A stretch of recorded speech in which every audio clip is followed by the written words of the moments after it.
Nagphani tours and travels आपके लिए लाया है फ्रांस, ऑस्ट्रेलिया, यूरोप, इटली आदि देशों के सबसे बेहतरीन अनुभव, जिसमें आपको मिलेगा बेहतरीन होटल, वीजा अपॉइंटमेंट आदि सारी सर्विसेज और शुद्ध शाकाहारी भोजन। तो आज ही करें अपने विदेश घूमने के सपने को पूरा। आज ही संपर्क करें नागफनी टूर्स एंड ट्रेवल्स से। आपने निमंत्रण दे दिया, यहाँ तक तो ठीक, आप आग्रह क्यों करना चाहते हैं?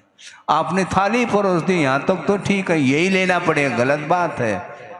वो कहता है हम जा रहे हैं, आपके निमंत्रण को स्वीकार नहीं करेंगे क्योंकि आप बाध्य कर रहे हैं हमारे लिए, हम बाधित नहीं होंगे, क्योंकि वैसे ही अनंत काल से कर्म से बाधित होते आ रहे हैं, आपसे और बाधित हो जाए क्या हम? नहीं, हम स्वतंत्र हैं।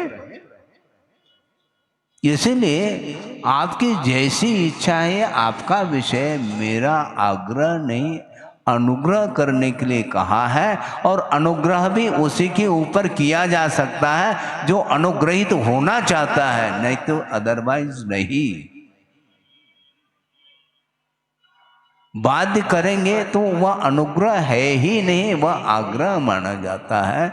इसलिए जहाँ पर मूर्छा है वहाँ पर ये सारे सारे पलते हैं। ये सब भोक्तृत्व बुद्धि बहुत भयानक रूप ले लेती है और उसी के लिए वह कर्ता बनना चाहता है, क्योंकि जो कर्ता होगा वह उसका भोक्ता होगा, वह उसका स्वामी होगा।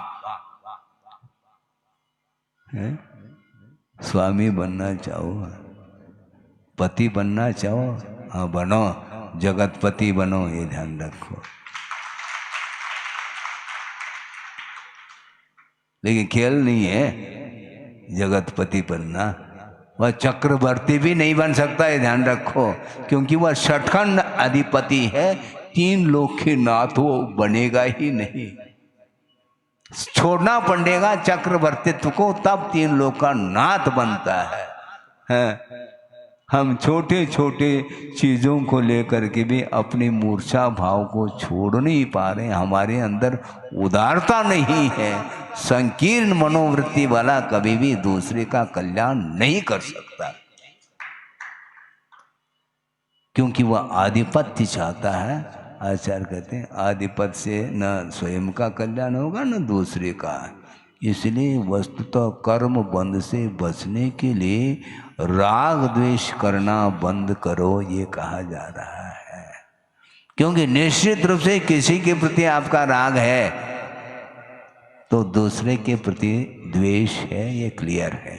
नहीं है तो उससे भी मित्रता रखो ना, क्या दिक्कत हो रही है आपको? आपको दिक्कत क्या हो रही है? एक से आप चिपक रहे हो और दूसरे को उपेक्षा के दृष्टि देख रहे हैं, इसी का अर्थ है वह द्वेष है।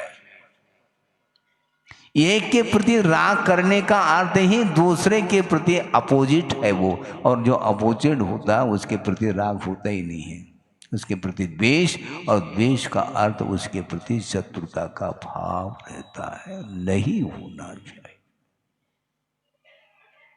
राग द्वेष से ऊपर उठना हंसी खेल नहीं है। ऊपर उठना होता तो अभी तक उठ जाते अपन, नहीं उठ पाए।